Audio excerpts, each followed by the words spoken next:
जातं पुरा वर्तमिदं समस्तम् प्राग्दम्पती चादिति कश्यपौः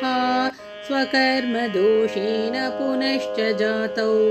तौ देवकी शूरसुतौ स्वपुत्र नाशादिभिः दुःखमवापतुश्च त्वं देवकी सप्तमगर्भतो वै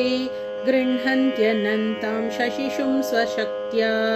निवेश्य रोहिण्युदरे धरिण्यां मर्त्यो भवेद्यच्युतमाधिशश्च प्राकर्मदोषात् स सुहृन्मघो नः क्रुद्धेन शप्तो भृगुणा मुरारिः दयार्हा संसारि दशामवाप्स्यन् हा देवकी गर्भमथा विवेश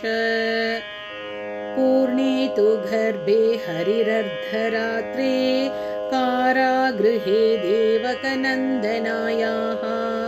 जज्ञे सुतेष्वष्टमतामवाप्तः